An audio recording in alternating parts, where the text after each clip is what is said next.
The Republican Party elite would have you believe that they are fiscal conservatives. You hear it all the time on conservative radio and in the media. What fails to be mentioned on every occasion is that increases in the national debt consistently occurred under Republican leadership. 30 years ago, anything was possible in this state. As governor, he cut waste, got rid of the mansion and the limo. Budgets were balanced. $4 billion in tax cuts, world-class schools and universities, clean energy promoted, 1.9 million new jobs created. California was working.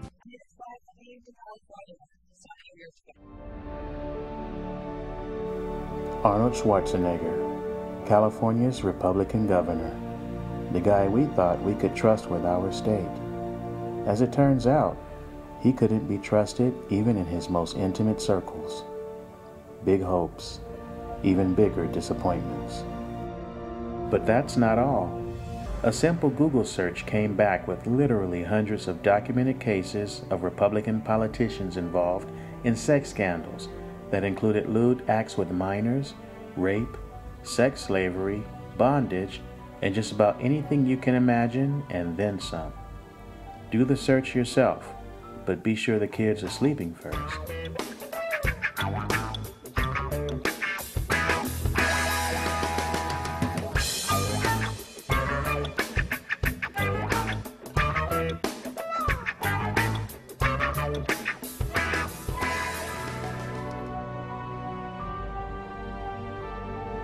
Insanity is doing the same thing over and over again and expecting different results. Insanity is doing the same thing over and over again and hoping for different results. I have built businesses. I built a business. Met the payroll. Met a payroll. I enter this office beholden to no one except you. I will owe my office to no one but you. I don't owe anyone anything. I don't owe anyone anything. It's all about leadership. This is all about leadership. Jobs, jobs, and jobs. Jobs, jobs, jobs. We do not have a revenue problem. We do not have a revenue problem. We have a spending problem. We have a spending problem. Rebuilding California. Build a new California. Rebuild California. Let's build a new California. We need to run the state as a business. Running this thing a little bit more like a business. What's the worst that can happen? What's the worst thing that can happen?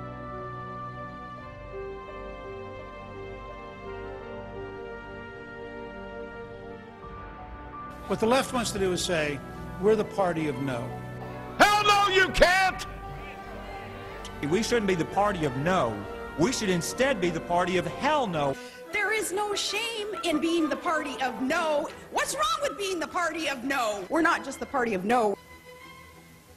I think some of us want it to be the party of hell no, right? The party of no? Nah, we're the party of hell no. As a voter, do you wonder why the Republican leadership is called the Party of No? It's because they block pretty much everything they possibly can from getting out of the Senate and to the president's desk by way of a procedural rule known as the filibuster. They often use the filibuster as a leveraging tool to water down as much of a bill as they can or outright kill it if possible. Here's what that looked like in that Congress. 54 filibusters when Democrats were in the minority at that time. Then when the Republicans became the minority in 2007, boing, 112 filibusters. Republicans now have a de facto standing filibuster on practically everything. They've made it so that passing anything in the Senate requires 60 votes, a supermajority every time. This situation has never existed before. This was not the situation in any previous Congress ever. This really has never happened before in the history of the U.S. Senate. The difference between the Republicans and the Democrats, between you, sir, and the Democrats, is that you're willing to say on national television, as you are right now, you are willing to restrict growth in future Social Security benefits. I'm willing to say that that part of the social contract is going to have to be re-engineered. This is why people don't trust politicians, including you, sir. Re-engineer, reform. You mean cut Social Security benefits as a way of balancing the budget. I believe you can get better health care and better retirement security if you go to a defined contribution plan. If you want to say that those under 55, as a transition, are they going to get the same deal as their parents? No, probably not. There is a move not to preserve Social Security from those on the other side of the aisle, too many of them, but to end it.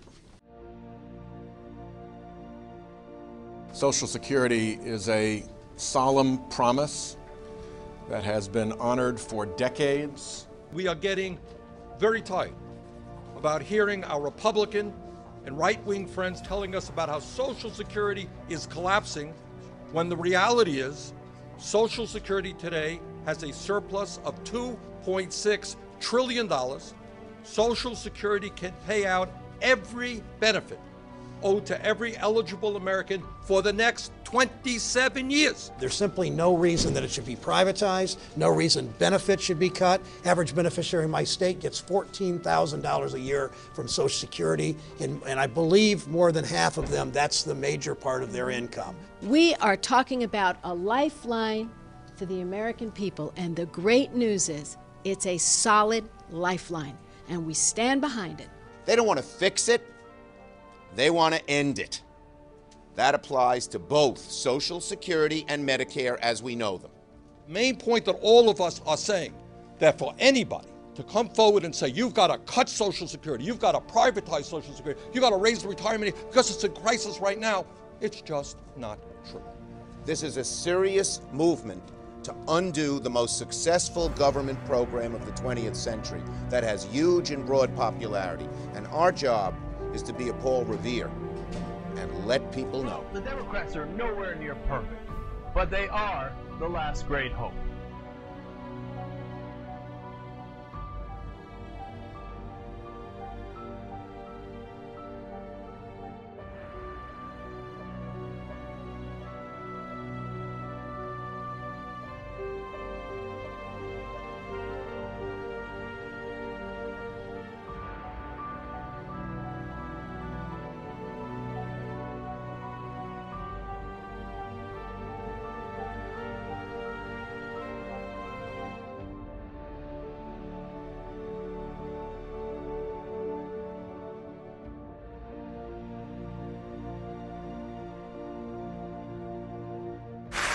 An amazing statistic. In a recent poll, almost 90% of tea baggers said that they thought taxes had either gone up or stayed the same under Obama. Only 2% thought they went down. But the reality is taxes have gone down. For 95% of working families, taxes went down. Think about that. Only 2% of the people in a movement about taxes named after a tax revolt have the slightest idea what's going on with taxes. So